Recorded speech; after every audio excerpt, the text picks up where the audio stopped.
Mara Quinn pressed her hand against her stomach to stop it from growling, smiled at the hungry stranger across the table, and slid her only steamed bun toward him without a word. That night, she went to bed with nothing in her belly, and no one on the Mercer ranch ever knew.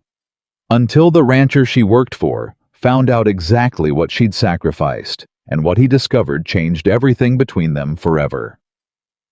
Before we begin, hit subscribe and follow this channel so you don't miss a single part of this story, and drop a comment telling me what city you're watching from tonight. Now let's begin.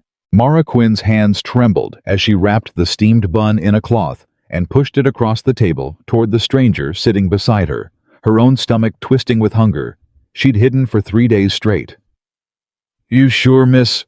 the old drifter asked, eyeing the bun like a man who hadn't eaten in a week. "I already had mine." Mara lied, her voice steady, even as her hands weren't. "Go on, eat." The drifter didn't argue twice. He tore into the bun like it was the first kindness anyone had shown him in months. And maybe it was. Mara watched him eat, swallowing down the hollow ache in her own gut, and told herself this was nothing. Just bread. Just one meal. She'd survived worse. She didn't know that 3 tables away, a rancher named Caleb Mercer had just taken his first bite of one of her buns, and the moment the flavor hit his tongue, he went still. "Lord Almighty," Caleb muttered, setting the bun down like it might disappear if he moved too fast. "Who made this?"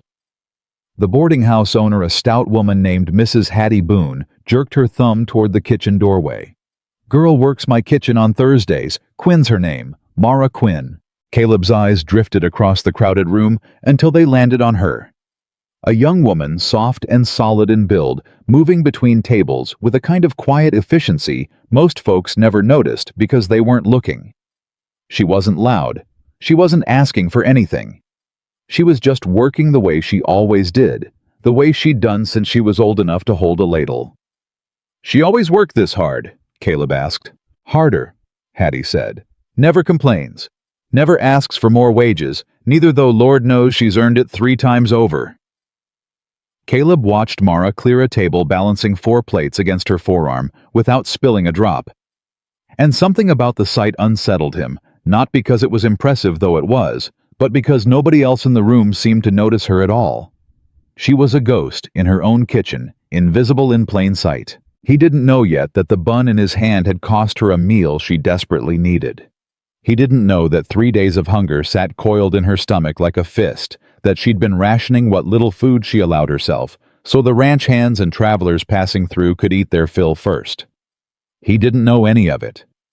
All he knew was that he'd never tasted anything so good in his life, and he wanted to know the woman who'd made it. "Miss Quinn?" he called out, rising from his chair. Mara froze mid-step, a plate still balanced on her arm. Her first instinct, the one drilled into her since childhood in the county home, was to apologize for what she didn't know yet. Just apologize first, ask questions later. That was how you survived when people started paying attention to you. Attention meant trouble. Attention meant scrutiny. And scrutiny, in her experience, never ended well for a girl who looked like her. "Yes, sir," she said, keeping her voice flat, unreadable. "This bun," Caleb said, holding it up like evidence in a trial. "Best thing I've eaten in years. Maybe ever. You made this?" "Yes, sir." "How?" Mara blinked. Nobody asked her how. Nobody asked her anything. "Just flour, sir, lard, whatever filling I can spare. Nothing special." "Nothing special," Caleb repeated, almost laughing. "Ma'am, I've eaten at restaurants in Fort Worth that charge $1 a plate and couldn't touch this. You're telling me this is just flour and lard?" Mara's cheeks warmed, and she hated that they did. She wasn't used to praise. Praise made her nervous the way a sudden loud noise might. It meant someone was looking too closely, and looking too closely at a fat orphan girl from the county home usually ended in cruelty, dressed up as curiosity. "Glad you enjoyed it, sir," she said, and turned to leave. "Wait," Caleb said. She stopped but didn't turn back around. "I run the Mercer Ranch about 6 miles north. We're short a cook since old Pete's hands gave out on him. Pays fair, Rooms included. You interested? Mara's heart did something strange in her chest, something between hope and dread. Two feelings she'd learned to keep tightly leashed, because hope in her experience was the most dangerous thing a person could carry. Hope got you hurt. Hope made the falling worse. I already work here, sir, she said carefully. Mrs. Boone depends on me Thursdays. I'll talk to Hattie, Caleb said. Pay her whatever she needs to find someone else. I want you cooking for my ranch. Mrs. Boone, listening from behind the counter, snorted. Take her, Mercer. God knows she deserves better than scraping by on what I can pay her. Just don't work her to the bone like everyone else does. Mara wanted to protest, wanted to say she was fine, that she didn't need rescuing, that she'd built her whole life around not needing anyone's charity. But the truth sat heavier in her chest than her hunger did. She needed this.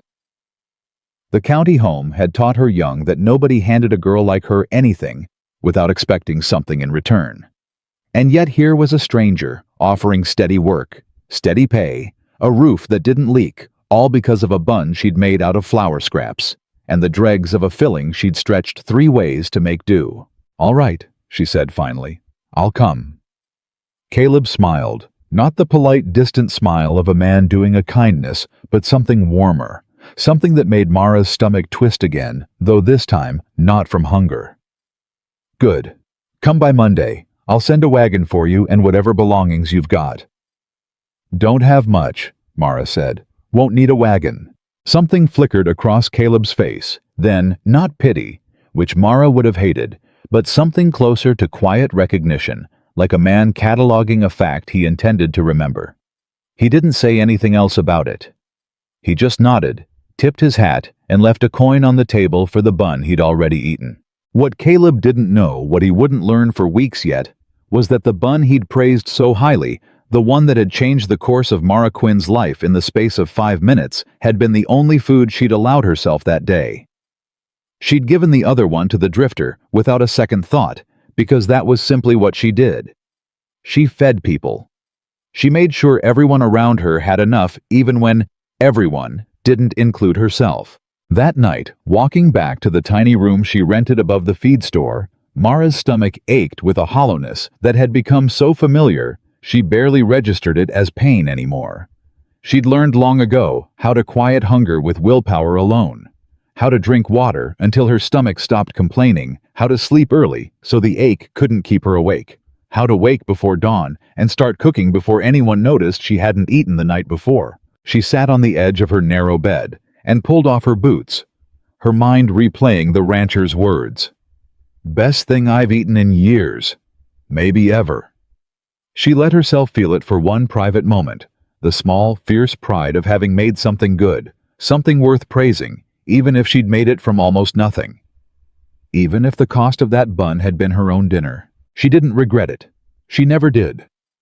The drifter had looked half-starved himself, his cheeks hollow, his hands shaking around the bread like it was the only solid thing in his world. Mara knew that look. She'd worn it herself more times than she could count back in the county home, when the older children took the good food first and left the younger ones to fight over what remained.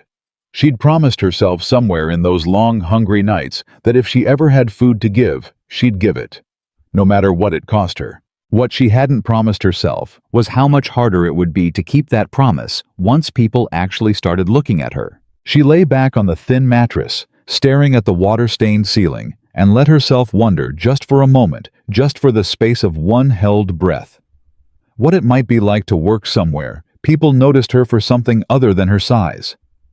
Somewhere a man like Caleb Mercer might look at her and see a cook worth bragging about, instead of just a fat girl who took up too much space behind the counter. She fell asleep before she could finish the thought, her stomach still aching. Her dreams quiet and dreamless, the way they usually were when hunger ruled her nights. Monday came faster than she expected. She packed her few belongings into a single canvas bag.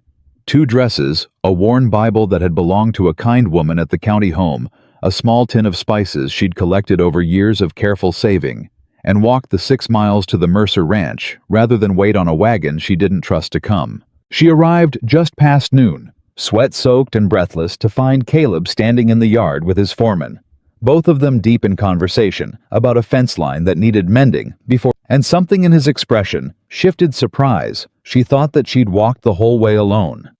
"You walked?" he asked, striding over. "Said I didn't need a wagon," Mara said, setting her bag down. "Where's the kitchen?"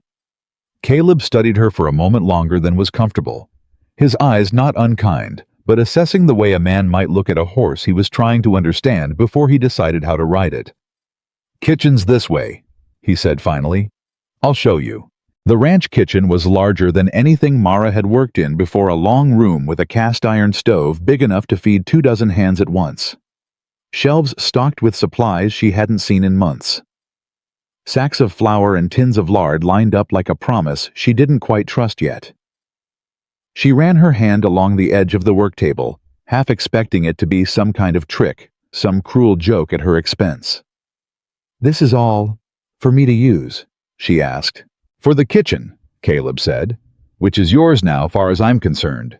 You need supplies, you tell my foreman Jed, and he'll see you get them. You need help, you ask. Nobody here's gonna make you do this alone." Mara nodded slowly, though something in her chest stayed tight and wary, unwilling yet to believe this was real. She'd learned the hard way that kindness often came with strings attached, that men who smiled warmly in the daylight sometimes turned cold and demanding once a woman was dependent on them. She didn't know Caleb Mercer. She didn't know what kind of man he was once the novelty of her cooking wore off. But she knew hunger, and she knew hard work, and she knew how to keep her head down and her hands busy long enough to figure out the rest. "I'll get started on supper," she said, already reaching for an apron hanging by the door. "Mara," Caleb said, and she startled slightly at the use of her first name. "You ate today." The question landed harder than she expected, like he'd reached into her chest and found the one thing she kept hidden even from herself. "I'm fine," she said automatically. "That's not what I asked." Mara's jaw tightened. "I'll eat when supper's done, same as everyone else." Caleb's eyes lingered on her a moment longer, and Mara had the unsettling sense that he saw more than she wanted him to saw. The hollow tiredness she carried in her shoulders, the way her dress hung looser than it should have around her waist, despite her size. But he didn't push. He just nodded slow and quiet, and left her alone in the kitchen with her flour and her lard, and the ghost of a promise she'd made to herself years ago. She didn't know yet that Caleb Mercer had already started watching her. Not the way most men watched a woman, but the way a careful rancher watched a horse he suspected was favoring a hurt leg patient and quiet waiting for the moment the truth revealed itself. She didn't know that the bun he'd praised so highly back at the boarding house was about to become the thread that unraveled everything she'd worked so hard to hide. All she knew, standing alone in that big kitchen with flour dust settling around her hands, was that for the first time in longer than she could remember, someone had asked if she'd eaten, and she hadn't known how to answer. Mara's first week at the Mercer Ranch fell into a rhythm she hadn't expected to find so quickly. Though rhythm didn't mean comfort, not yet, not when every kind word from Caleb still landed in her chest like something she needed to brace against rather than accept. "Morning?" Caleb said, leaning against the kitchen doorway on her third day, watching her knead dough with the kind of focus most people reserved for prayer. "Morning," Mara replied without looking up. "Breakfast's near ready. Eggs and biscuits since the hands brought in fresh ones yesterday. Smells good." He didn't leave. He just stood there, arms crossed, watching her hands work the dough with practiced efficiency. "You always wake up this early." "Cooking for 15 men takes time," Mara said. "Can't start at sunup and expect breakfast by sunup." "Fair point." Caleb pushed off the doorframe and stepped further into the kitchen, closer than Mara expected, close enough that she had to fight the urge to step back. "Jed tells me you reorganized the supply shelves yesterday. Said you did it without asking." Mara's hands stilled for just a moment. Here it comes, she thought. The correction. The reminder that she'd overstepped. "Didn't think it needed asking," she said carefully. "The flour was stored next to the lamp oil. One spill, and you'd have ruined a month's worth of supplies. Just moved things to make sense." "That's not a complaint, Mara." Caleb's voice was steady, almost amused. Jed said it was the smartest thing anyone's done with that pantry in 2 years. I'm telling you because I want you to know I noticed. Good work doesn't go unnoticed here. Mara swallowed her throat tight with something she didn't have a name for. Nobody had ever framed her competence as something worth mentioning out loud, like it deserved its own sentence instead of being assumed and then forgotten. "Just doing my job," she muttered, turning back to the dough. Caleb said, and she could hear the smile in his voice, even without looking. "Well, keep doing it. Whole ranch is eating better than they have in years." He left before she could respond, and Mara stood there for a long moment, flour dust settling on her forearms, trying to figure out why her chest felt so tight and warm at the same time, like something was cracking open that she'd spent years keeping sealed shut.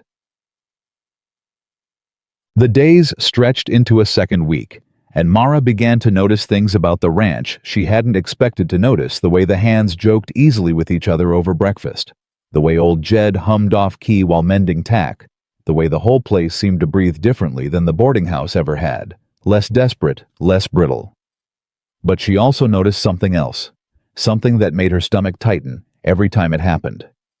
Caleb was watching her, not in the way men sometimes watched women with appraisal, or worse, with cruelty disguised as curiosity. The kind of looks she'd endured her whole life from people who thought her size gave them permission to comment, to mock, to treat her like she existed for their entertainment. This was different.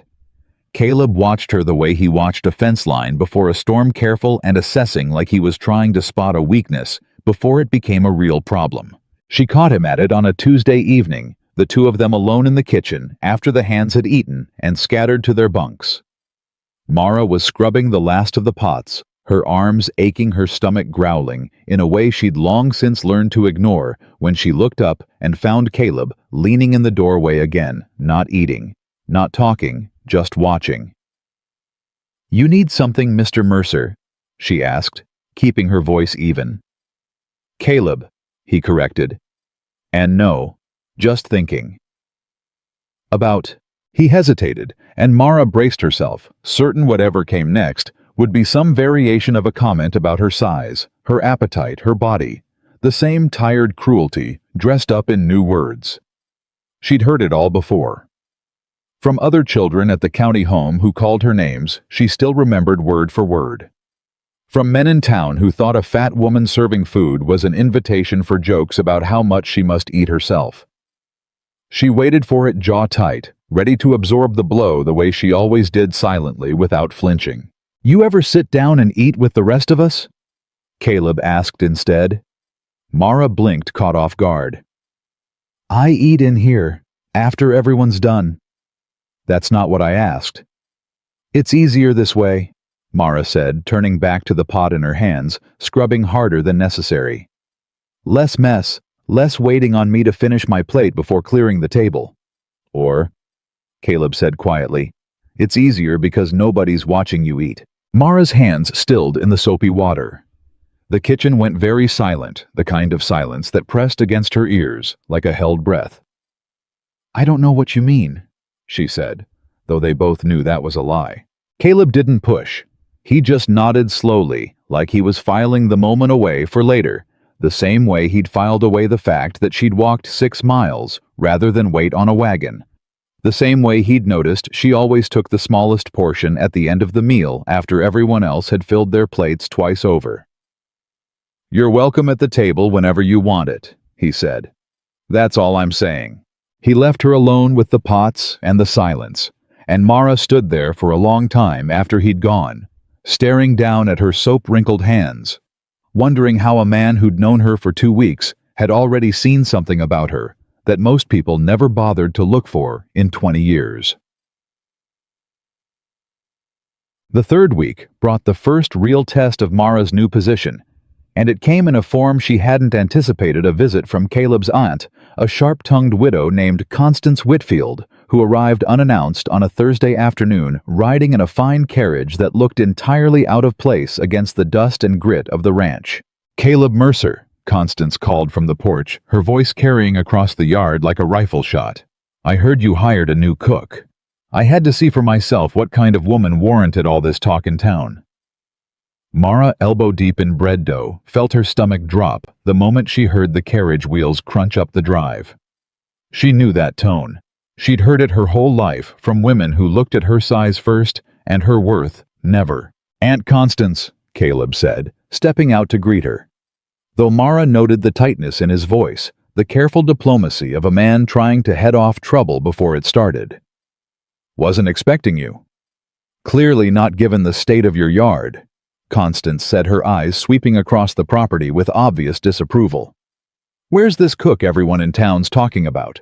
The one who supposedly makes bread better than anything in Fort Worth." "She's working," Caleb said firmly. "I'd rather not interrupt her."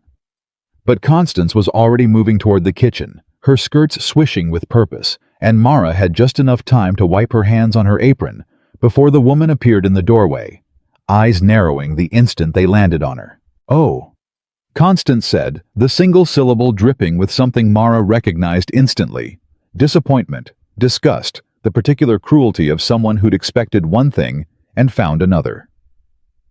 "This is her Aunt Constance," Caleb warned, his voice low. "I'm only saying," Constance continued undeterred. "I expected someone more suited to kitchen work. Not that there's anything wrong with a hearty woman, of course, but I wonder if perhaps she eats more of the profits than she earns the ranch." The words landed exactly where they were meant to land, sharp and precise, the kind of cruelty dressed up as concern that Mara had spent 23 years learning to absorb without flinching. She kept her eyes on the bread dough, her hands steady despite the heat rising in her cheeks. "That's enough," Caleb said, and something in his voice made both women look up. "Caleb, I'm simply—" "You're insulting someone in my kitchen, in my house, on my land." Caleb said each word measured and cold in a way Mara hadn't heard from him before. "Mara Quinn has done more for this ranch in 3 weeks than most folks manage in 3 years. She's earned every bit of respect under this roof, and I won't have you speaking to her like that." Constance's mouth opened, then closed, clearly unaccustomed to being challenged. "I was merely making an observation." "Make it somewhere else," Caleb said. "Or don't make it at all." The silence that followed stretched long and uncomfortable, and Mara kept her eyes fixed on the dough, her heart pounding so hard she was certain both of them could hear it. She'd never had anyone defend her like that, not at the county home, not at the boarding house, not anywhere in her whole life. The sensation was so foreign, it almost hurt like blood returning to a limb that had gone numb. Constance left within the hour, her carriage rattling back down the drive in a cloud of dust and wounded pride, and Caleb found Mara still in the kitchen afterward, her hands trembling slightly as she shaped the last of the bread. "I'm sorry about that," he said. "You don't need to apologize for your aunt," Mara said quietly. "I do, actually. Nobody talks to people who work for me like that.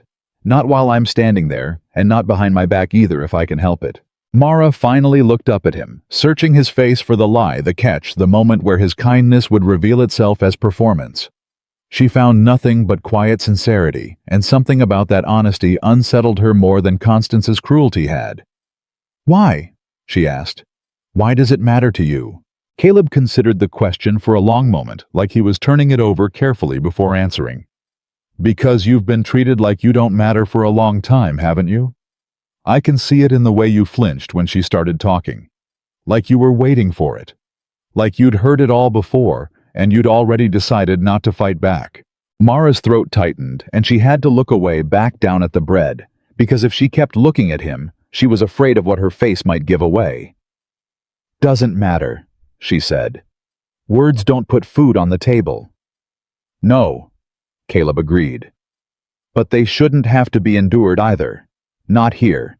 Not on my land." He left her alone with that, and Mara stood in the quiet kitchen, long after his footsteps had faded, feeling something shift inside her chest that she didn't have words for yet, something that felt dangerously close to hope, the very thing she'd spent a lifetime teaching herself not to trust.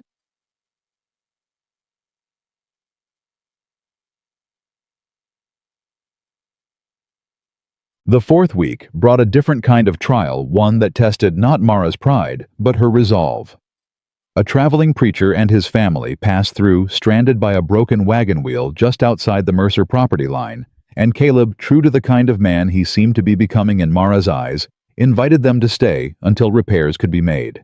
The preacher's family included 3 children, all thin and hollow-eyed, in a way that made Mara's chest ache with recognition. She knew that look. She'd worn it herself years ago in the county home when meals were scarce and portions smaller than a growing body needed. "How long's it been since they ate proper?" Mara asked Jed quietly, watching the children pick at the edges of their bowls with the careful restraint of people unused to having enough. "Preacher says 3 days on the road with barely enough for the horses, let alone the family," Jed said. "Wagon wheels snapped right when their supplies ran low. Lucky timing finding us." That night Mara doubled the portions for the preacher's family without saying a word to anyone, quietly setting aside extra bread and stew before the ranch hands could finish what remained. She watched the children eat, really eat, for the first time in days, by the look of it, and felt something settle in her chest, a familiar comfort in feeding people who needed it more than she did. What she didn't account for was her own portion shrinking to make room for theirs. Caleb noticed. Of course he noticed. He'd been watching her for weeks now, cataloging the small ways she diminished herself to make others comfortable. And when supper wound down and Mara moved to clear the table, without having eaten a bite herself, he stopped her with a hand on her arm. "Sit," he said. "I've got dishes to—" "Sit, Mara." Something in his tone brooked no argument, and Mara found herself lowering into a chair at the long table surrounded by ranch hands who'd gone quiet, sensing the shift in the room. Caleb walked to the stove himself, ladled a generous portion of stew into a bowl, and set it down in front of her with more force than necessary. "Eat," he said. "Caleb, I already—" "You gave your portion to those children," he said, his voice low but carrying. "Don't lie to me. I watched you do it. Now eat your supper before it goes cold." Mara's face burned mortification and something else twisting together in her stomach. Every eye at the table had turned toward her now, and she felt exposed in a way she hadn't felt since childhood, since the worst of the county home days, when the older children would point and laugh at the fat girl scraping the bottom of an empty pot. "I'm not hungry," she said, the lie tasting bitter even as she spoke it. "You've said that every night for a month," Caleb said. "I've been watching you say it every night for a month, Mara, and I'm done pretending I haven't noticed." The table had gone utterly silent. Now every ranch hand suddenly very interested in their own bowls, sensing they'd stumbled into something private despite the public setting. Mara stared down at the stew in front of her, steam rising in lazy curls, and felt the careful walls she'd built over 23 years begin to crack under the weight of his attention. "Why do you care?" She whispered the words barely audible. Caleb crouched beside her chair, bringing himself to her eye level, and for a moment the rest of the table seemed to disappear entirely. "Because somewhere along the way, you decided your hunger mattered less than everyone else's. And I don't know who taught you that, or how long you've believed it, but it ends here. Tonight. You eat first, same as anyone else under this roof. Understand?" Mara's eyes burned with tears. She refused to let fall, not in front of 15 ranch hands, not in front of the man who'd somehow seen through every careful wall she'd built. She picked up her spoon with trembling hands and forced herself to eat each bite, feeling like a small surrender she wasn't entirely sure she was ready to make. But she ate, and when she finished the bowl, scraping the last of the stew with a hunger she could no longer pretend didn't exist. Caleb refilled it without asking, setting it down in front of her with a quiet nod that said more than words could have.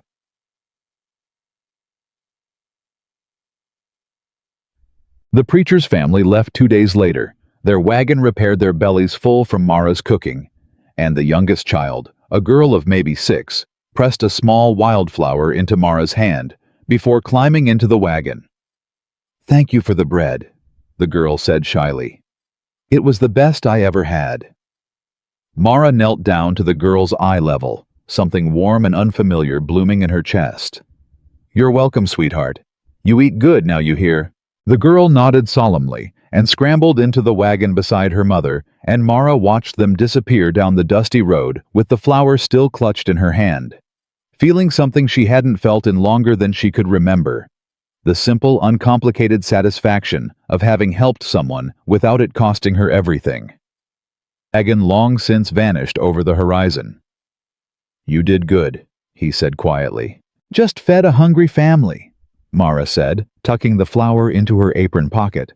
"Nothing special." "That's the second time you've said that to me," Caleb said. "The food, the kindness, all of it. Nothing special. But Mara, the way you take care of people, that's the most special thing I've seen in years." Mara didn't know how to respond to that, so she didn't, turning instead back toward the kitchen and the work that always waited for her there. Work that felt safer somehow than standing in the yard absorbing compliments she didn't know how to hold. But that night, lying in her small room above what had once been a tack room, now cleared out and given to her as proper quarters, Mara found herself thinking about Caleb's words long after she should have fallen asleep. The most special thing I've seen in years. Nobody had ever called her special before. Useful, maybe. Reliable. Hardworking. But never special. Never like she was something worth noticing beyond what she could produce with her hands. She fell asleep with the wildflower still pressed between the pages of her worn Bible, and for the first time in longer than she could remember, her dreams weren't empty. The 5th week brought trouble in a different form. Trouble that had nothing to do with hunger or cruelty, and everything to do with the slow, dangerous realization creeping into Mara's chest that she was beginning to care for Caleb Mercer in a way that terrified her far more than any insult ever could. It started small. The way she found herself listening for his footsteps in the morning, distinguishing them from the other ranch hands without meaning to learn the sound. The way she noticed when he skipped his own breakfast to handle some crisis with the cattle and found herself setting aside a plate for him without thinking, the same careful instinct that drove her to feed everyone else now turning its attention toward him specifically. "You don't have to do that," Caleb said one morning, finding the covered plate waiting for him on the counter after he'd spent 2 hours wrestling a stubborn calf out of a mud bog. "Can't have you working all morning on an empty stomach," Mara said, not quite meeting his eyes. "Bad for business. Hungry rancher makes poor decisions." Caleb smiled, the kind of smile that made something flutter uncomfortably in Mara's chest. "Is that so? And here I thought you might just be looking out for me." "Don't go getting ideas," Mara said, turning back to her work to hide the warmth creeping up her neck. "Too late," Caleb said, and there was something in his voice, light, but not entirely joking, that made Mara's hand still over the dough she was kneading. She didn't respond.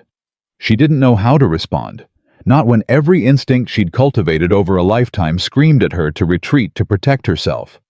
To remember that men who smiled warmly didn't always mean what their smiles suggested. But another part of her, a part she'd kept buried so deep she'd almost forgotten it existed, wondered just for a moment what it might be like to let herself believe him.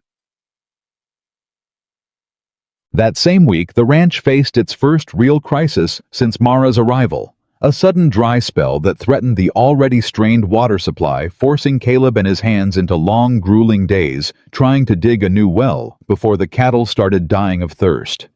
Tensions ran high, tempers shortened, and Mara found herself working twice as hard to keep morale from collapsing entirely, stretching meals further than she'd ever stretched them before, finding small ways to make hard days feel less hopeless.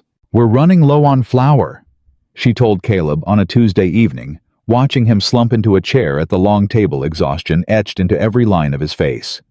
"And the lard's nearly gone too. I can make do for another week, maybe 10 days if I'm careful, but after that, I'll send Jed into town for supplies," Caleb said, rubbing a hand over his face.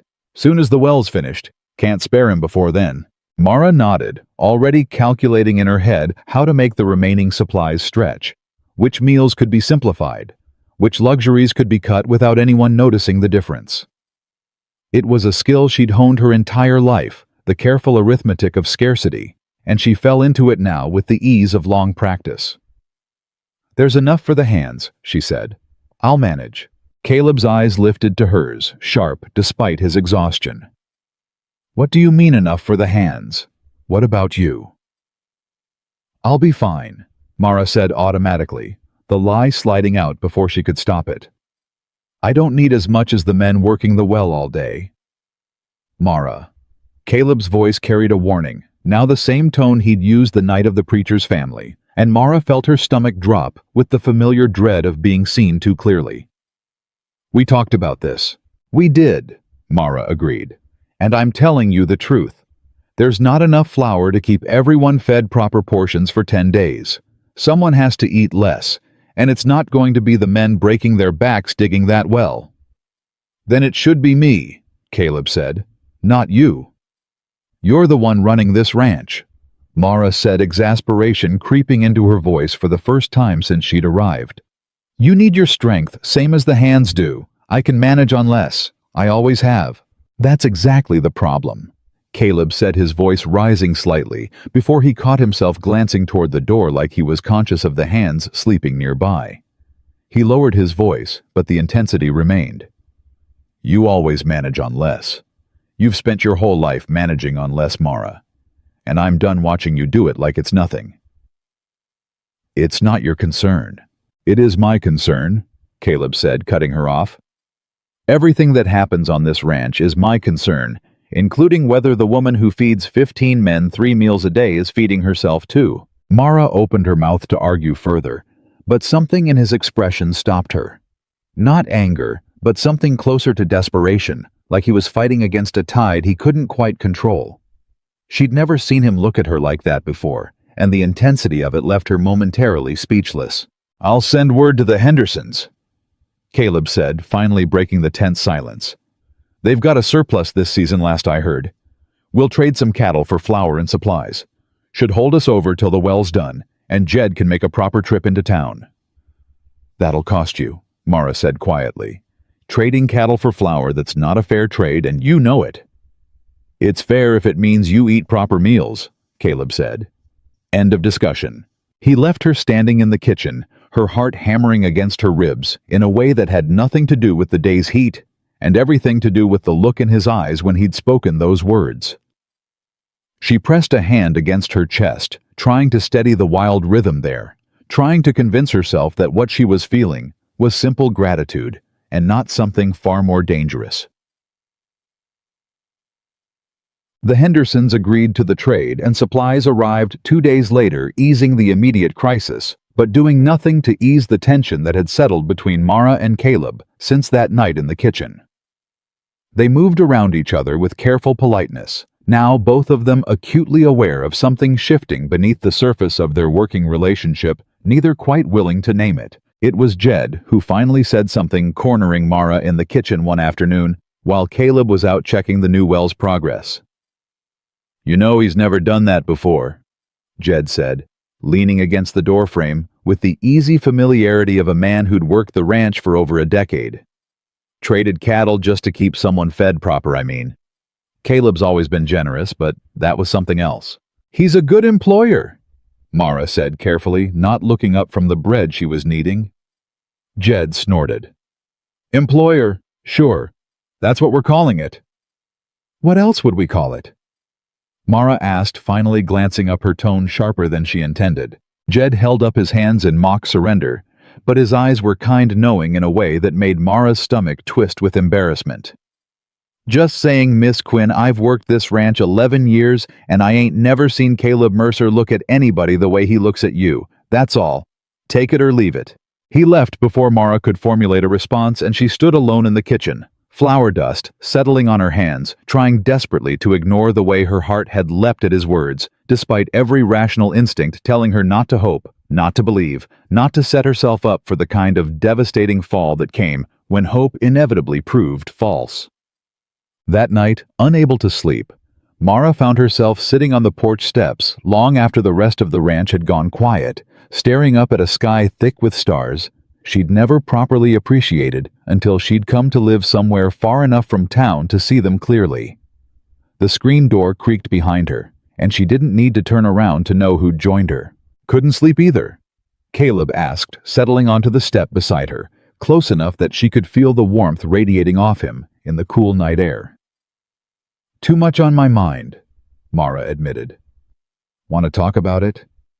Mara considered lying, deflecting the way she always did, but something about the quiet darkness and the distant chirp of crickets made honesty feel less dangerous than it usually did. Jed said something to me today. About you. About the way you look at me. Caleb went very still beside her. You've never traded cattle to keep an employee fed proper before, Mara said carefully. Implied there might be more to it than that.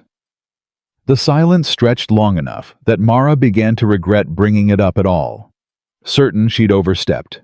Certain the careful peace they'd built over the past weeks was about to shatter under the weight of her honesty. Jed's not wrong, Caleb said finally, his voice quiet but steady. I haven't done that for anyone else. Wouldn't have crossed my mind to truth be told before you came here. Mara's heart pounded so loud she was certain he could hear it in the silence between them. Caleb, I know what you're going to say, he interrupted gently.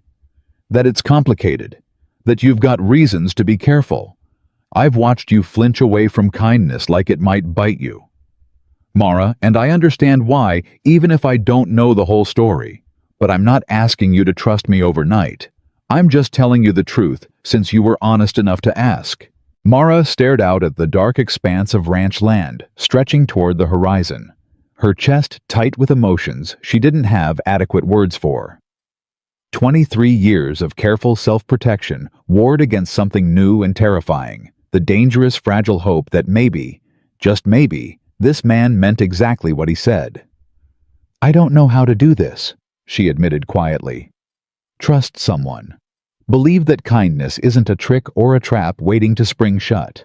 Then we'll figure it out slow, Caleb said. No rush. No expectations beyond what feels right to you. I just needed you to know what I see when I look at you, Mara, because I don't think anybody's ever bothered to tell you before. And what's that? Mara whispered, almost afraid of the answer. Someone strong, Caleb said.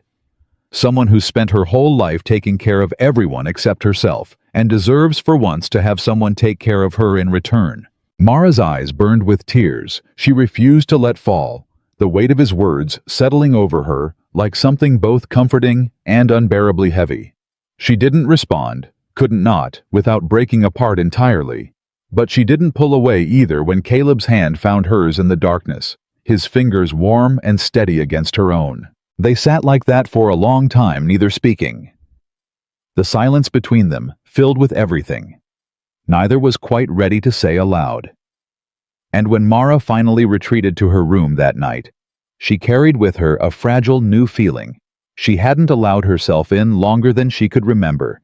The dangerous, beautiful possibility that maybe she didn't have to disappear to be safe after all. But even as that hope took root in her chest, a familiar fear coiled alongside it, whispering the same warning it always had, that good things in her experience rarely lasted. And the higher she let herself rise, the further she had to fall when it all came crashing down. She didn't yet know how soon that fall would come, or how close she'd come to losing everything she'd only just begun to believe she deserved. The fall came on a Sunday morning 3 weeks after that night on the porch, and it came in the form of a letter that Jed carried up to the main house with a grim expression Mara had never seen on him before. Caleb, Jed said, finding him in the barn checking on a mare's swollen leg. This came for you. Marshal's office in town. Caleb wiped his hands on his trousers and took the letter, his brow furrowing as he read. Mara, who'd come out to deliver water to the hands, watched his face shift from confusion to something darker, something that made her stomach clench with instinctive worry. What is it? She asked. Bank's calling in the note on the south pasture. Caleb said, his voice flat with disbelief. Says I'm 3 payments behind. That can't be right, Jed said. You paid that note yourself last month. I watched you send it. I know I did, Caleb said, reading the letter again, like the words might change if he looked hard enough. Says here payments haven't been received since spring. Mara felt the air shift around them, the kind of tension that preceded real trouble, the kind she'd learned to recognize long before she understood the specifics. Who holds the note? Whitfield Trust Bank, Caleb said, and something in his expression went cold. My uncle's bank, run by his lawyer now since he passed, man named Elias Crane. Your aunt's husband's bank, Mara said slowly, putting pieces together she didn't yet fully understand. The one who came here and insulted me. The same. Caleb confirmed, his jaw tight. Constance has been pushing me for months to sell off pieces of this land, says I'm running it into the ground with all my charitable nonsense. He made quotation marks with his fingers bitter. About treating the hands fair and paying decent wages. Maybe this is her way of forcing my hand. The implications settled over the three of them like a physical weight. If the bank could prove Caleb was behind on payments, whether through some clerical error, or more troublingly, through deliberate manipulation, they could foreclose on the South Pasture, the very land that held the new well, the land Caleb had been counting on to save the ranch through the drought. "We need to go into town," Caleb said, already moving toward the house.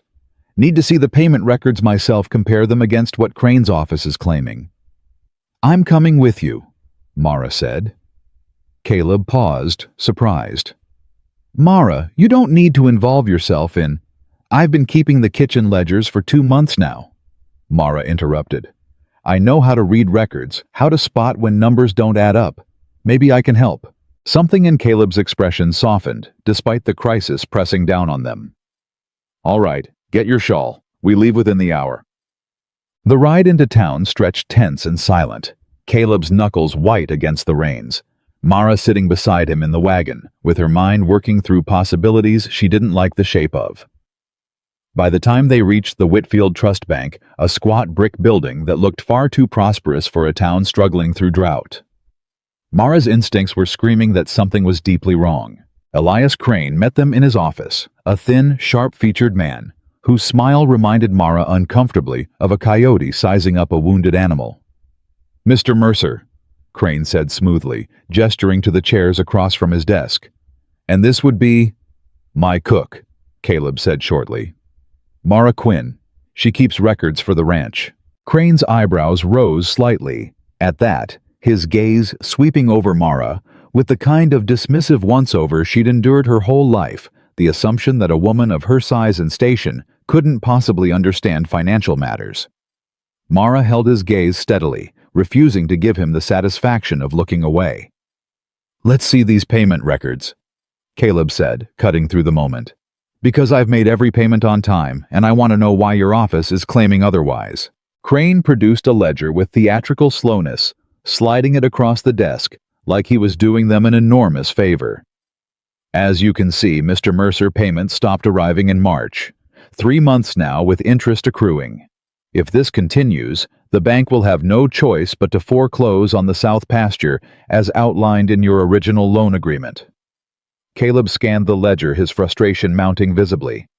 "I sent payment in March. I have the receipt at the ranch." "A receipt isn't the same as a recorded deposit, I'm afraid," Crane said, his smile never wavering. "Perhaps there was an error with the courier." Mara, who'd been studying the ledger over Caleb's shoulder, felt something click into place that made her blood run cold. "May I see the deposit slips?" she asked. "The ones corresponding to these dates." Crane's smile flickered just for an instant before settling back into place. "I'm not certain that's necessary, Miss Quinn," Mara said firmly. "And I think it's very necessary given that you're claiming 3 months of missed payments on a ranch that by your own ledger shows a pattern of payment every single month for the past 2 years. Seems strange that pattern would break exactly when Mr. Mercer's aunt has been pushing him to sell land." The office went very quiet. Caleb's eyes flicked between Mara and Crane sharp with sudden understanding. "Are you suggesting impropriety, Miss Quinn?" Crane asked, his voice taking on a harder edge. "I'm suggesting," Mara said carefully, "that someone should compare these claimed missing deposits against the bank's own internal record book, the one separate from this ledger. Banks keep 2 sets of records for exactly this reason, to catch discrepancies.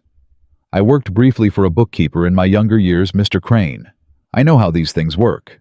This was in fact a small exaggeration of Mara's experience, but the bluff landed exactly as she intended. Crane's composure cracked just slightly, a bead of sweat forming at his temple, despite the office's relative coolness. "That information isn't available for review by ranch hands," Crane said stiffly. "She's not a ranch hand," Caleb said, his voice dangerous now.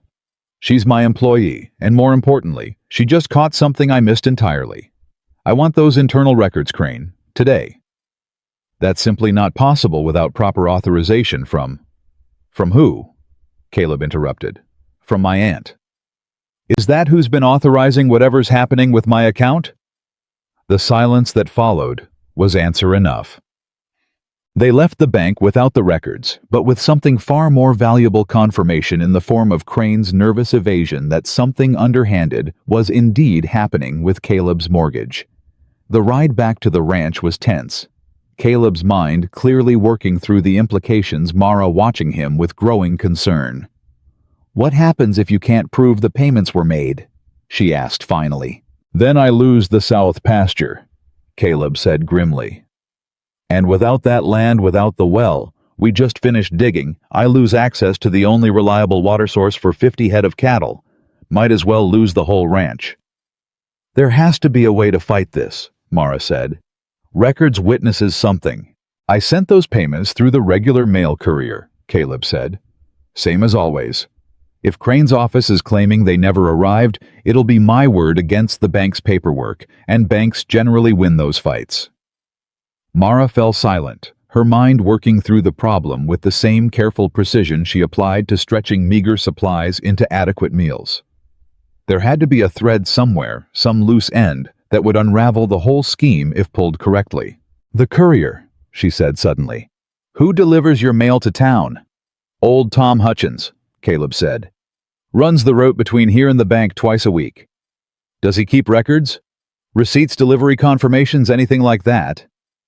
Caleb's expression shifted, hope flickering for the first time since they'd left the bank. He might. Tom's particular about that sort of thing, always has been. Keeps a ledger of every delivery he makes. Then that's where we start, Mara said. If Tom can confirm he delivered your payments on the dates you sent them, that's evidence the bank received them regardless of what their ledger claims. Caleb looked at her with something like wonder, the tension in his shoulders easing slightly for the first time since the letter had arrived. Mara Quinn, has anyone ever told you that you've got a mind for this kind of thing? Nobody's ever asked. Mara said simply, nobody ever thought to. Get it, Tom Hutchins, true to Caleb's word, kept meticulous records, and within them they found exactly what they needed. Confirmed delivery dates for every payment Caleb had sent, including the 3 months Crane's office had claimed were missing. This is it, Caleb said, studying the ledger Tom had handed over willingly once he understood the situation. March 14th, April 11th, May 9th. Delivered straight to the bank's front desk, signed for by... He squinted at the signature. Looks like Crane's own clerk. That's proof, Mara said, relief flooding through her. Proof the payments arrived regardless of what their internal ledger shows. Proof someone at that bank is lying, Caleb corrected grimly. Question is whether it's Crane acting on his own initiative, or whether my aunt put him up to it. They returned to the bank the following morning, Tom's delivery ledger in hand, alongside a hastily summoned circuit lawyer Caleb had retained on Mara's suggestion, a sharp young man named Walter Briggs, who specialized in exactly this kind of financial dispute. Crane's composure crumbled almost immediately under the weight of documented evidence, his earlier confidence giving way to stammering excuses about clerical confusion and misplaced paperwork. This isn't confusion, Briggs said coldly, laying Tom's ledger alongside the bank's own records. This is fraud, Mr. Crane, and I'd wager a thorough investigation into your bank's books would reveal a pattern of similar errors affecting other ranchers who've recently come into conflict with certain interested parties. Crane's face went pale. I assure you this is simply a misunderstanding that... Save it, Caleb said. I want my account corrected, the foreclosure notice rescinded, and a written apology for the trouble this has caused. Or Mr. Briggs here can take this directly to the Territorial Banking Commission, along with whatever else his investigation turns up about your other dealings.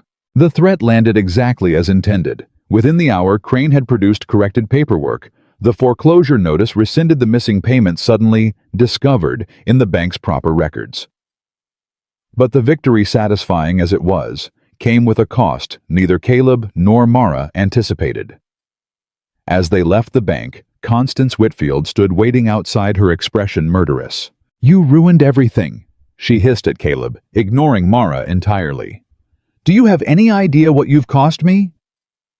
What I've cost you, Caleb repeated incredulous. Aunt Constance, are you telling me you orchestrated this? Tried to steal my land through fraud? I was trying to save this family's reputation, Constance snapped. Do you have any idea how it looks you running this ranch like some charity house paying hands more than they're worth, keeping a cook who eats more than she earns? Enough, Caleb said, his voice cutting through her tirade like a blade.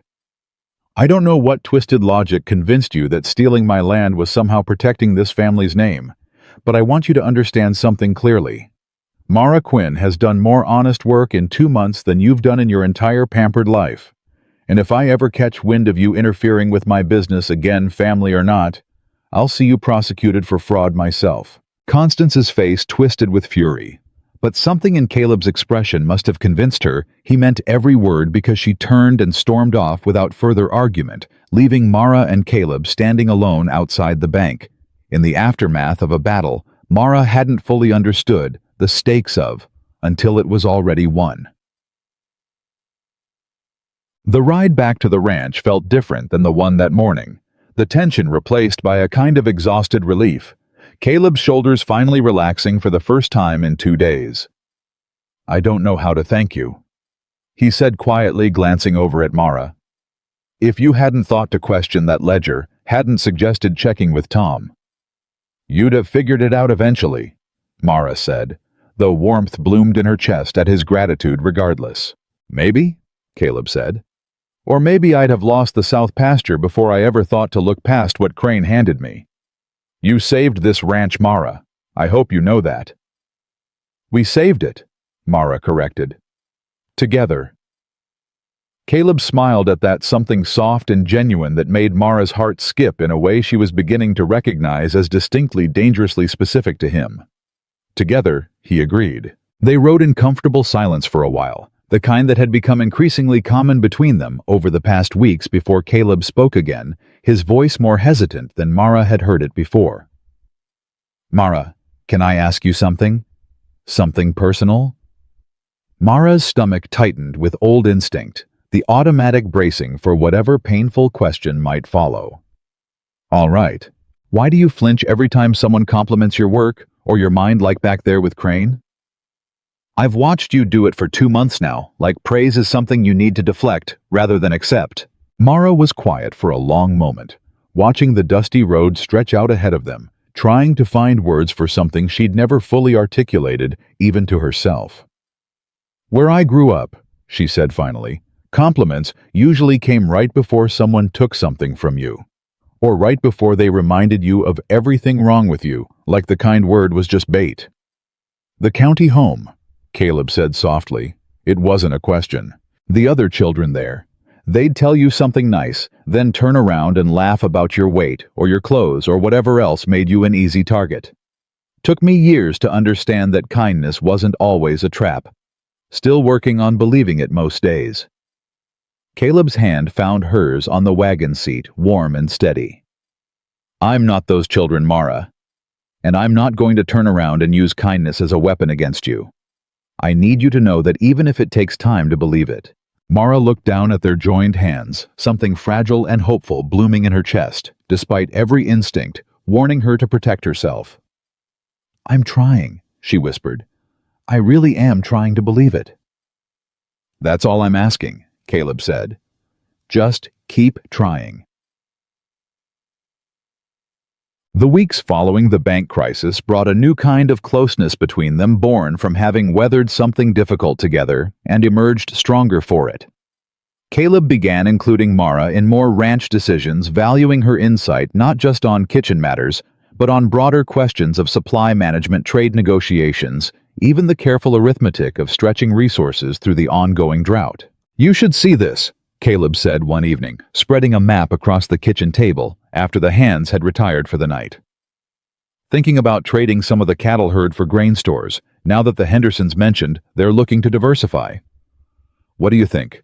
Mara studied the numbers he'd scrawled beside the map, her mind working through the calculations with the same care she applied to stretching flour and lard into meals for 15 hungry men. Depends on the exchange rate they're offering. If it's fair, this could set you up well through winter, especially if the drought continues into next season.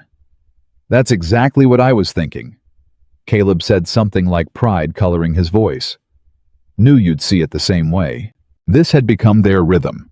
Now late evenings spent poring over ranch business together. Mara's practical wisdom complementing Caleb's broader vision in ways that felt increasingly natural, increasingly necessary. She found herself looking forward to these quiet hours more than she'd anticipated, the comfortable closeness of working alongside someone who valued her mind as much as her cooking. "Can I ask you something?" Mara said one such evening, emboldened by months of growing trust. "Anything. Why haven't you married? Surely a man with a successful ranch, even through hard times, has had opportunities." Caleb was quiet for a moment, his expression turning thoughtful. "Truth is, most women I've courted wanted the idea of a rancher's wife more than they wanted me specifically. Pretty house, social standing, that sort of thing. Never quite found someone who wanted to actually build something alongside me, share the hard work as much as the comfortable parts. And now," Mara asked, her heart pounding with a question she wasn't entirely sure she wanted answered. Caleb's eyes met hers across the table, steady and warm. "Now I'm beginning to think I might have found exactly that right here in my own kitchen, and I'm trying to figure out the right way to tell her without scaring her off." Mara's breath caught her hand stilling against the rough wood of the table. "Caleb, you don't have to say anything," he said quickly. "I know you're still figuring out how to trust people, how to believe kindness doesn't come with hidden costs. I'm not asking for anything you're not ready to give. I just wanted you to know how I feel, in case it matters to whatever you decide moving forward." Mara sat in stunned silence, 23 years of careful self-protection warring against the dangerous, beautiful hope blooming in her chest.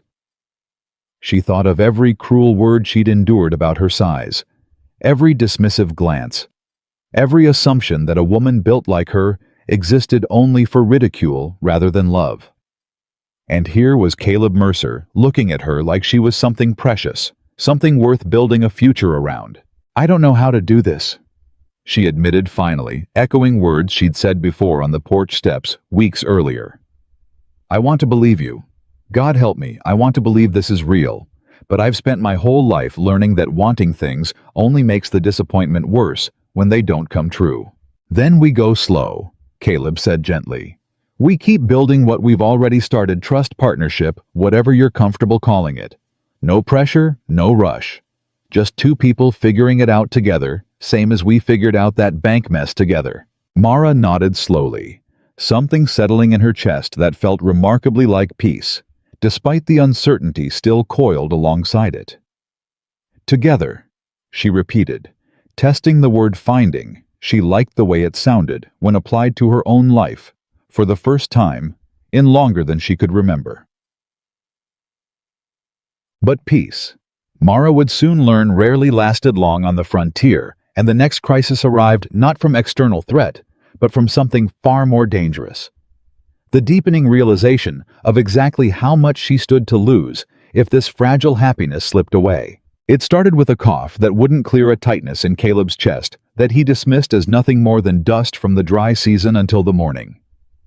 Jed found him collapsed in the barn fever, burning hot against his skin, his breathing labored and shallow. "Get the doctor," Mara said, her voice sharper and more commanding than she'd ever used before, years of careful deference falling away in the face of genuine fear. "Now, Jed, ride hard." She knelt beside Caleb in the dirt of the barn floor, pressing a cool cloth against his burning forehead, her hands steady, despite the terror clawing at her chest. "Stay with me," she whispered, though she wasn't certain he could hear her through the fever's grip. "Caleb, please, just stay with me." The doctor arrived within the hour, his expression grim as he examined Caleb's labored breathing, the alarming heat radiating from his skin. "Pneumonia," he said finally. "Caught it early enough that there's hope, but he needs constant care over the next several days. Someone needs to keep that fever from climbing too high, keep him drinking fluids, watch for any change in his breathing." "I'll do it," Mara said immediately without hesitation. "Tell me what needs to be done." The doctor's instructions were detailed, and exhausting cold compresses applied regularly, broths and fluids forced down, even when Caleb was too delirious to swallow easily careful monitoring through the long nights when fever climbed dangerous and high. Mara took to the task with the same fierce dedication she'd applied to every other challenge in her life, refusing to leave Caleb's side, except for the briefest necessities, her own exhaustion irrelevant against the terror of potentially losing him. "You need to rest," Jed told her on the third night, finding her slumped in a chair beside Caleb's bed, dark circles heavy beneath her eyes. "You've barely slept since this started." "Can't," Mara said simply. "If something happens while I'm sleeping—" "Mara." Jed's voice was gentle but firm. "You won't do him any good collapsed from exhaustion.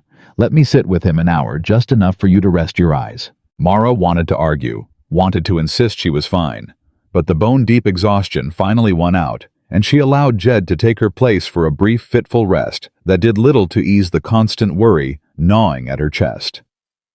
When she returned an hour later, Caleb's fever had spiked again, his words slurring incoherently as he thrashed against the blankets. "Mara," he murmured, his eyes unfocused, but somehow finding her face across the darkened room. "Don't leave. Please don't leave." "I'm not going anywhere," Mara said, taking his hand, pressing it gently to remind him she was real present staying. "I'm right here, Caleb. I promise."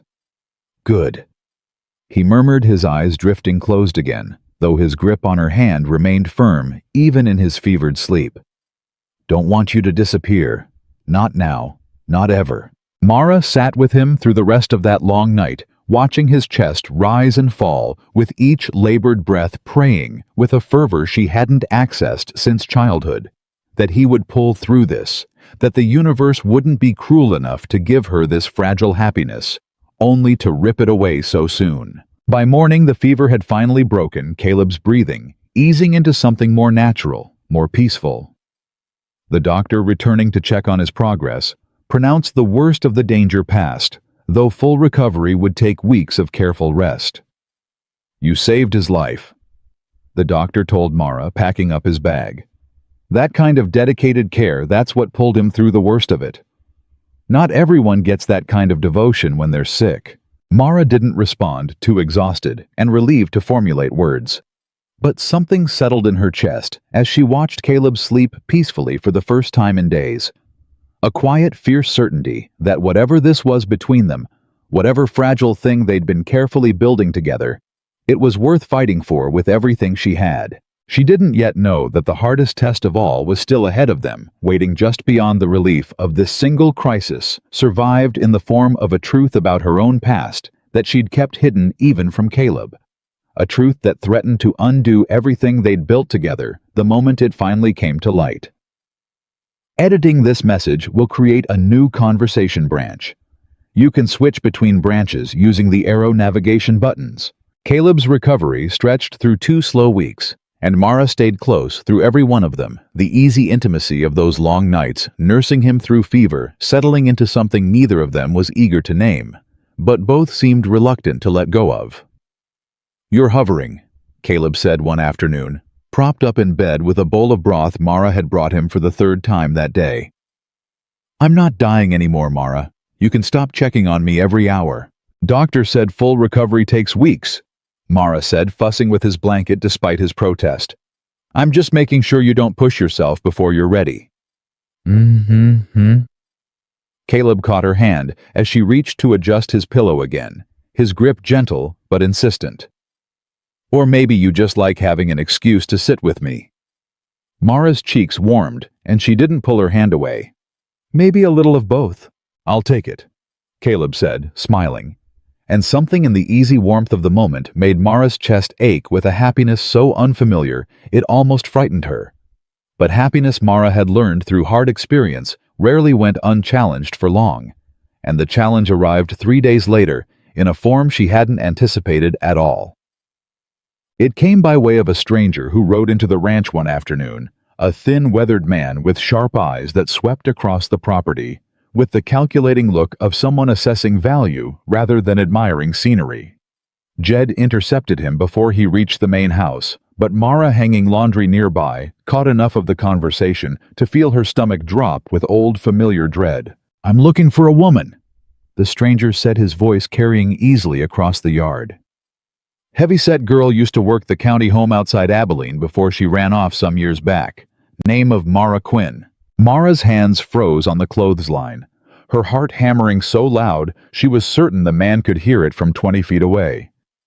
She hadn't heard that name spoken aloud in years, not Abilene, not the county home, not anything connecting her to the life she'd worked so desperately to leave behind.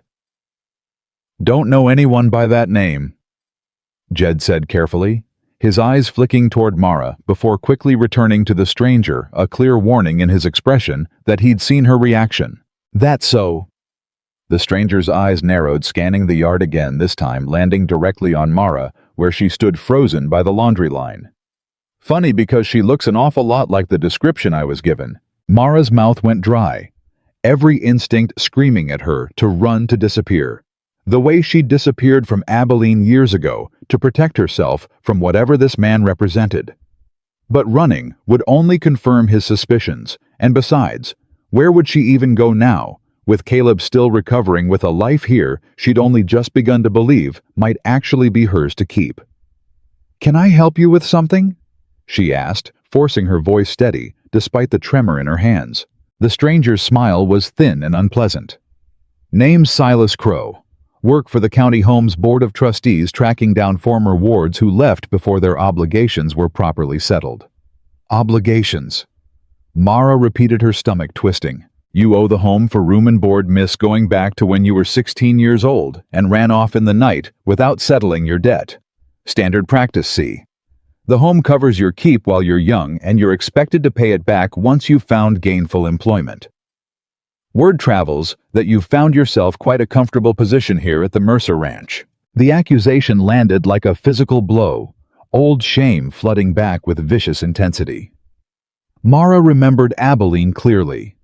The cramped, overcrowded rooms, the older children who tormented the younger ones, the administrators who looked the other way, while certain favored wards received special treatment, and others, like Mara, were left to fend for themselves on the barest of rations.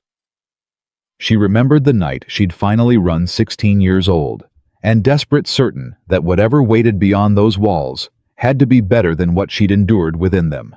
She hadn't run from any legitimate debt. She'd run from abuse, from neglect, from a system that had failed her at every turn. But she also knew with bitter certainty exactly how this would look to anyone unfamiliar with the truth: a runaway ward conveniently absent when accounting came due. "I don't owe anyone anything," she said, her voice firmer now despite the fear still coiling in her stomach. "I left because conditions there were unsafe. If the board wants to discuss debts, they can discuss the debt they owe me for years of inadequate care." Silas Crow's eyebrows rose slightly, clearly not expecting resistance. "That's a serious accusation, miss. The board takes such claims quite seriously, of course, but in the meantime, there's still the matter of settling your account. Either through payment or through indentured labor arrangements, the board sometimes negotiates with current employers." The implication hung heavy and threatening in the air that Caleb might be approached, might be asked to essentially purchase her debt, turning their relationship into something transactional and ugly that would poison everything they'd built together. "You'll get nothing from this ranch," Jed said sharply, stepping between Mara and the stranger with obvious protective intent. "And I'd suggest you ride on before Mr. Mercer hears about you harassing his staff." "Mr. Mercer." Crow repeated, something calculating flickering across his expression. "The very rancher I understand has taken quite a personal interest in Miss Quinn here, if town gossips to be believed. Perhaps he'd be amenable to settling her debt as a gesture of that interest." "Get off this property," Jed said, his voice carrying a warning that brooked no argument. "Now." Crow's smile remained infuriatingly calm, even as he backed his horse away. "I'll be in touch, Miss Quinn. The board doesn't simply forget about unsettled obligations, no matter how comfortable a runaway might make herself elsewhere." He rode off in a cloud of dust, leaving Mara standing frozen by the laundry line, her whole body trembling with a fear she hadn't felt in years. The terror of her carefully constructed new life being exposed and dismantled by a past she'd worked desperately to escape. "Mara." Jed's voice was gentle, concerned. You all right? I need to think. Mara said, her voice barely above a whisper. Please don't tell Caleb about this. Not yet. Not until I figure out what to do. Jed's expression suggested he disagreed with that approach, but he nodded slowly. Your business to share when you're ready. But Mara, if that man comes back... I know, Mara said. I'll handle it. She didn't know in that moment how thoroughly that promise would be tested in the days ahead. For 3 days, Mara carried the secret alone, her mind churning through possibilities that all seemed to end in the same devastating conclusion, that her past finally catching up with her would force her to leave the ranch. Leave Caleb, leave the fragile happiness she'd only just begun to trust as real. She threw herself into work with renewed intensity, partly from genuine dedication, and partly because exhaustion was easier to manage than the constant anxiety gnawing at her chest. Caleb noticed the change immediately, his recovering health giving him enough strength now to pay closer attention to the woman who'd nursed him through his illness. You've been distant, he said one evening, finding her scrubbing pots with more force than the task required. Something's wrong. I can see it in the way you've been avoiding my eyes for days now. Just tired, Mara said, the lie feeling heavier each time she repeated it. Lots of extra work, what with you still recovering and unable to help with the heavier chores. Mara. Caleb's voice carried the same gentle insistence she remembered from the night he'd confronted her about skipping meals. I know you better than that by now. Something's troubling you, and I'd rather you tell me directly than watch you carry it alone. Mara's hands stilled in the dishwater, her resolve to keep silent crumbling under the weight of his concern. She thought of everything they'd built together, the trust, the partnership, the dangerous hope she'd allowed herself to nurture, despite years of teaching herself not to. Didn't he deserve honesty, even if that honesty risked everything? There's something I need to tell you, she said, finally turning to face him. About my past. About why I ended up at Mrs. Boone's boarding house in the first place. Caleb's expression sharpened with attention, though his tone remained gentle. I'm listening. I grew up in a county home outside Abilene. Mara began the words, coming slowly, painfully, like pulling something deeply embedded from beneath her skin. Orphaned young, don't even remember my parents clearly anymore. The home was... It wasn't a good place, Caleb. Overcrowded, understaffed, run by administrators who cared more about appearances than the children actually in their care. What happened there? Caleb asked quietly, moving closer, though he didn't reach for her, sensing instinctively that she needed space to finish what she'd started. The older children controlled everything, Mara continued. Food, clothing, basic kindness, all of it. If you weren't one of their favorites, you went without. I was. I've always been larger than other girls my age, even as a child, and that made me an easy target. They'd take my portions, mock my size, sometimes worse. Her voice caught old pain bleeding through despite years of careful burial. The administrators looked the other way, said children needed to learn to fend for themselves, that intervention would make us weak. Caleb's jaw tightened, fury flickering behind his eyes, though he kept his voice carefully controlled. How old were you when you left? 16, Mara said. Ran in the middle of the night with nothing but the clothes on my back and whatever coins I'd managed to save from odd jobs around town. Made my way toward Fort Worth, eventually found work at Mrs. Boone's boarding house, and from there. She gestured vaguely. You know the rest. Why are you telling me this now? Caleb asked, though something in his expression suggested he already suspected the answer. Because a man came to the ranch 3 days ago, Mara said, forcing herself to continue despite the fear clawing at her throat. Said he works for the county homes board, tracking down former wards who left before settling their debts. Claims I owe them for room and board going back to when I was 16. That's absurd, Caleb said sharply. You were a child in their care. They owed you protection, not the other way around. I know that, Mara said. But he made it clear the board takes these claims seriously, and that they sometimes arrange indentured labor situations with current employers to settle debts. She paused, forcing herself to meet his eyes, despite the shame burning in her chest. He implied you might be approached about settling my debt yourself. Caleb's expression darkened considerably. He threatened to involve me. Not threatened exactly. Implied. Said something about your interest in me that town gossip suggested making you amenable to such an arrangement. The silence that followed stretched long and uncomfortable. Mara, bracing herself for whatever reaction might come. Disgust at her past frustration at the complication she'd brought to his doorstep. Perhaps even the beginning of the end for whatever they'd been carefully building together. What she didn't expect was the fierce protectiveness that flooded Caleb's expression instead. Let me make something very clear, he said, his voice low but absolutely steady.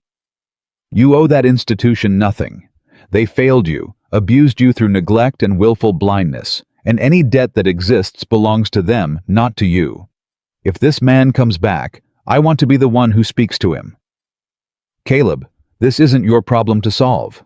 It became my problem the moment he set foot on my property and threatened my employee, Caleb interrupted.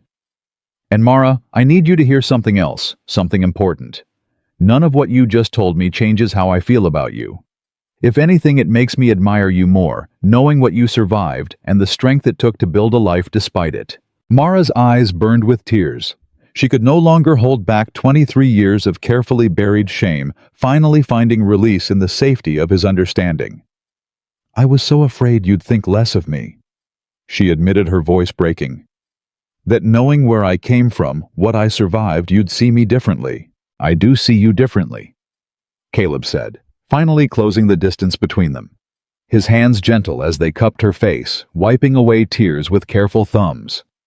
I see someone who survived horror most people couldn't imagine, and came out the other side still capable of extraordinary kindness, still willing to give her last meal to a stranger, despite everything that was taken from her growing up.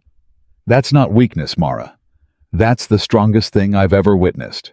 Mara leaned into his touch, something fragile and healing settling in her chest, despite the threat still looming over them both.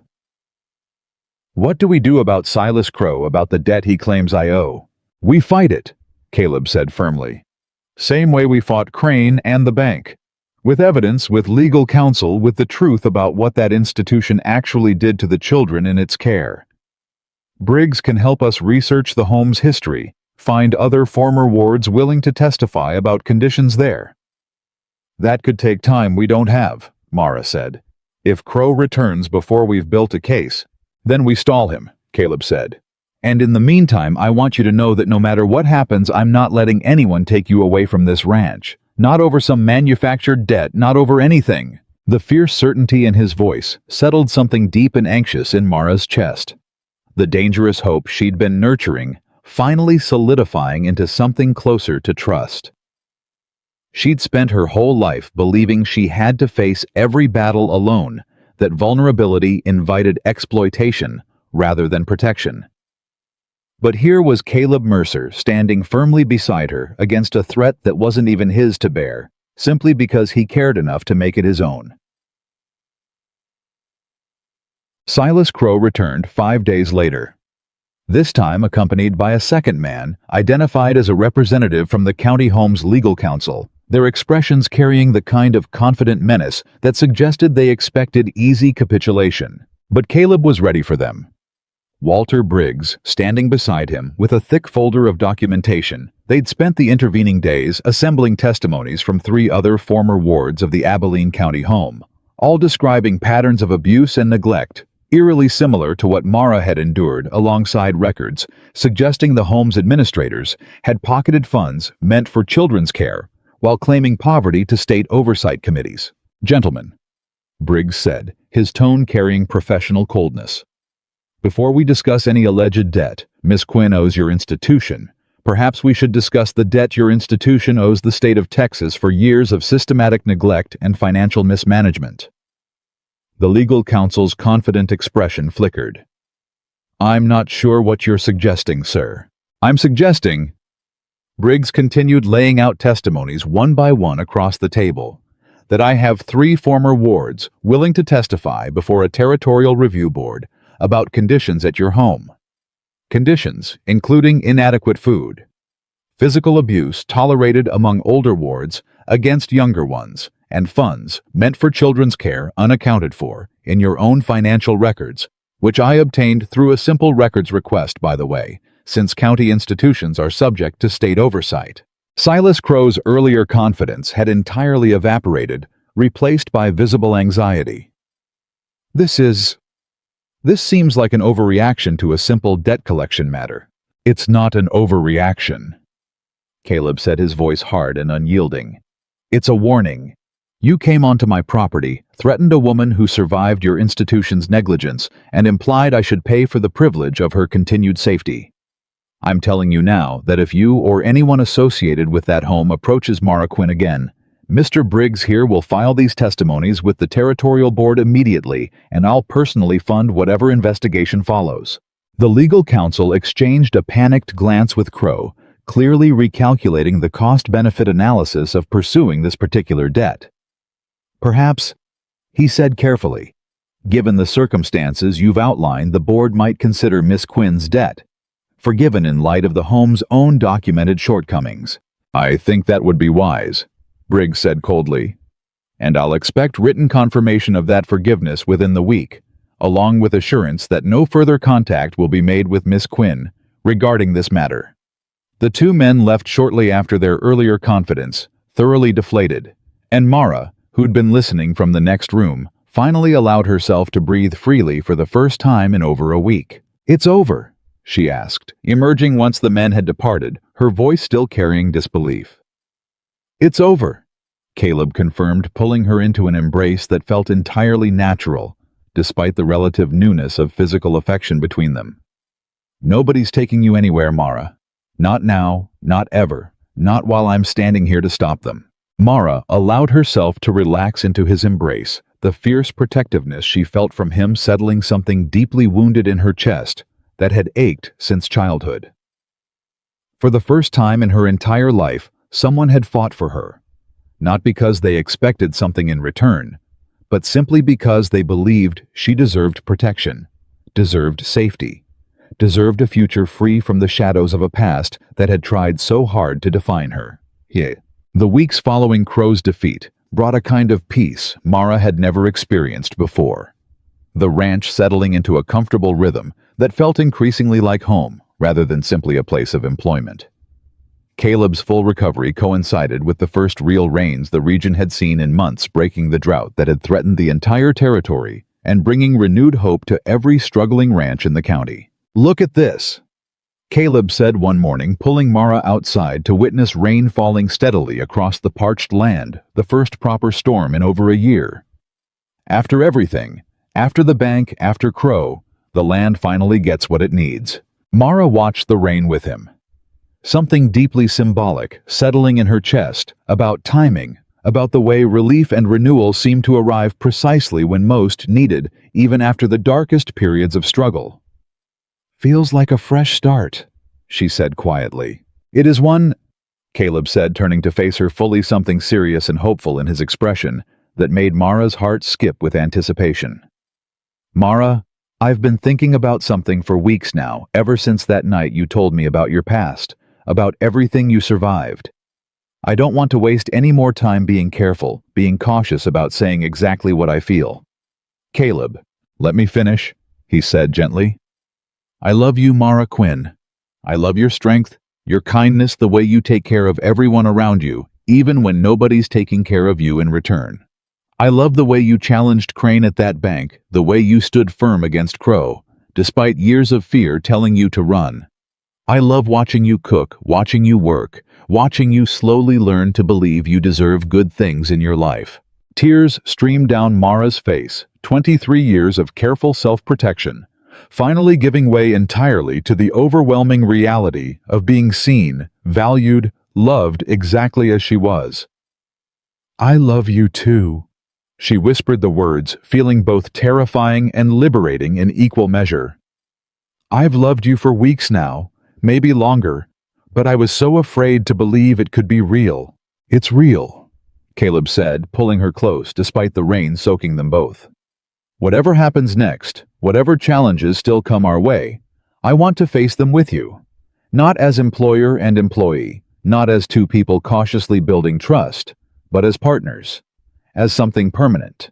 Mara laughed through her tears. The sound bright and unguarded in a way she couldn't remember experiencing since childhood, before the county home had taught her to suppress every genuine emotion as dangerous vulnerability. "Are you asking me something specific, Caleb Mercer, or just making a general declaration in the rain?" Caleb's answering smile was radiant despite the water dripping down his face. "I'm asking if you'll consider building a life with me properly as my wife, if you'll have me despite everything complicated about my family and this ranch, and whatever challenges still wait for us."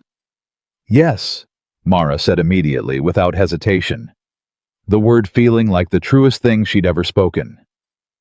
"Yes, I'll have you, Caleb Mercer, rain and complications, and everything else included."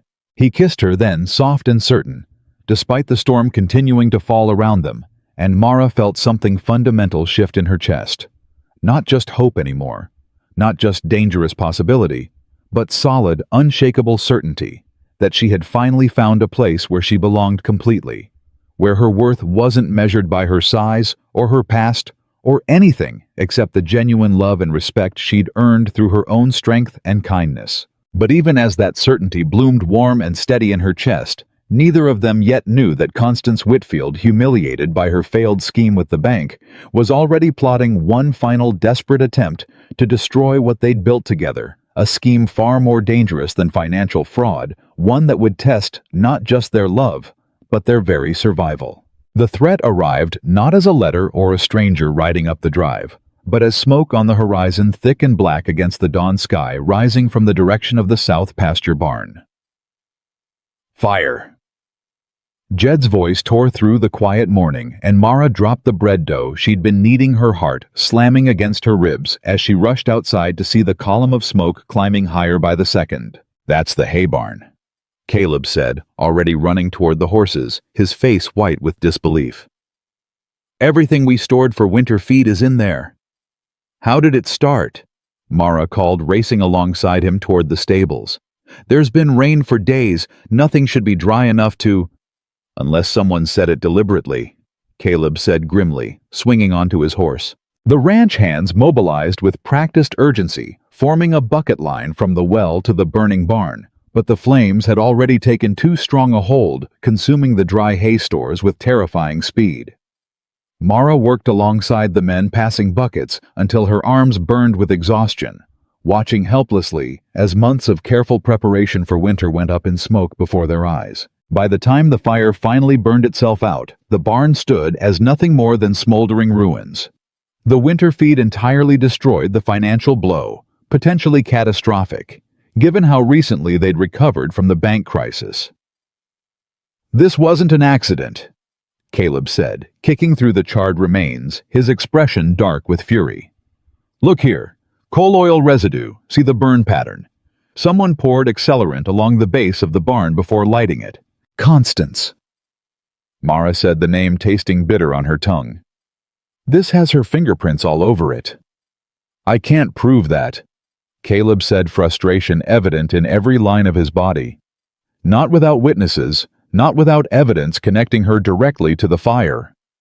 But proof arrived sooner than either of them expected, in the form of a young ranch hand named Tommy, barely 17, who approached Caleb that evening with obvious nervousness weighing on his young shoulders. "Mr. Mercer," Tommy said, twisting his hat in his hands.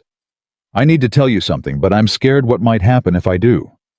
"Tommy, whatever it is, you're safe telling me," Caleb said gently.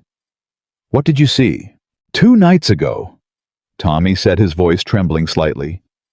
"I was out checking on a sick calf, couldn't sleep proper, and I saw a rider near the south pasture barn. Didn't think much of it at the time, figured maybe one of the other hands was checking something too. But this morning after the fire, I got to thinking about who it might have been, and the horse looked familiar, real familiar." "Whose horse, Tommy?" "Mrs. Whitfield's." Tommy said the words coming in a rush now that he'd started. "She's got that distinctive gray mare with the white sock on her front leg. I'd know that horse anywhere, sir. I used to help groom her when she'd visit the main house." Caleb's jaw tightened with cold fury. "You're certain?" "Certain as I can be, sir. And there was something else, too. I saw her meet up with a man near the property line, handed him something looked like money-changing hands. Didn't think nothing of it until I heard about the fire. Would you be willing to testify to what you saw? Caleb asked. Before a judge, if it comes to that. Tommy hesitated, fear flickering across his young face. She's powerful, sir. Got connections in town with the bank, with the law even. I worry what might happen to my family if I speak against her. I'll protect you and your family, Caleb said firmly. I give you my word. But Tommy, this needs to stop. She's already tried to steal my land through fraud, and now she's destroyed property and potentially endangered lives with this fire. If we don't stop her now, what's she going to try next? Tommy's resolve hardened slightly under Caleb's steady gaze. All right, sir. I'll testify. It's the right thing to do. Armed with Tommy's testimony, Caleb and Walter Briggs moved quickly to build a case against Constance, though they knew proving arson would require more concrete evidence than a single eyewitness account, however credible. The investigation led them to the man Tommy had described, meeting with Constance, a known troublemaker around town, named Frank Doyle, with a history of taking payment for various unsavory tasks too dangerous or illegal for respectable folk to handle themselves. Doyle's been seen drinking heavily at the saloon. Briggs reported having spent 2 days quietly investigating, bragging to anyone who'll listen about easy money he recently came into. Sheriffs agreed to bring him in for questioning, see if he'll crack under proper pressure.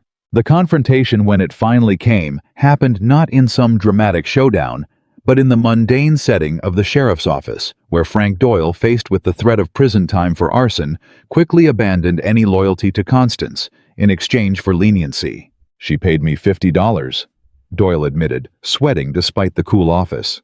Said she just wanted to scare Mercer a little, teach him a lesson about respecting family wishes. Didn't think the fire would spread as bad as it did, I swear. You set fire to my property on my aunt's instructions, Caleb said, his voice deadly quiet. And you're trying to convince me you didn't understand the danger involved. I'm sorry, Mr. Mercer, truly I am. She made it sound like nothing serious, just enough damage to make a point. The sheriff, listening to this exchange with grim attention, finally spoke up. This is more than enough for an arrest warrant. Arson, conspiracy, attempted property destruction. Mrs. Whitfield's going to face serious charges for this.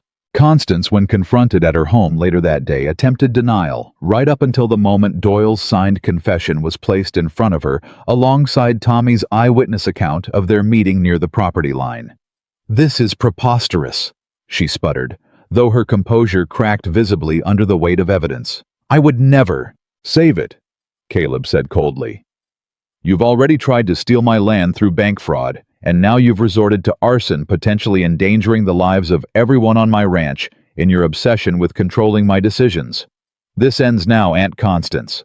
I'm pressing full charges, and I'll be petitioning the court to ensure you have no further claim to any family inheritance or property that might give you continued influence over my affairs. You can't do this, Constance said, her voice rising with desperate panic. I'm your family, Caleb. Whatever that woman has done to turn you against your own blood, Mara hasn't done anything except show me what genuine kindness and partnership looks like. Caleb interrupted sharply. You, on the other hand, have shown me exactly what selfish cruelty disguised as family loyalty looks like. I'm done protecting you from the consequences of your own actions. The arrest that followed sent shockwaves through the small community. Constance Whitfield's fall from social prominence, becoming the talk of every gathering for weeks afterward. But for Mara and Caleb, the resolution brought something more valuable than gossip or vindication. It brought genuine peace. The final threat to their happiness, finally and decisively eliminated. With Constance's scheme exposed and prosecuted, the ranch settled into a season of rebuilding, both literal and figurative. The community, having witnessed the full extent of Constance's cruelty, rallied around Caleb and Mara with a generosity that surprised them both, neighboring ranchers contributing hay and supplies to replace what the fire had destroyed. Can't believe how many folks showed up to help, Mara said one evening, watching the steady stream of wagons bringing donated supplies. After everything that happened with your aunt, I expected people to keep their distance, not get more involved. That's not how this community works, Caleb said, wrapping an arm around her shoulders as they watched the activity together. Folks around here respect honest hard work and genuine character. You've shown both these past months, Mara, same as I have. People notice that, especially when they see someone like my aunt trying to tear it down out of jealousy and spite.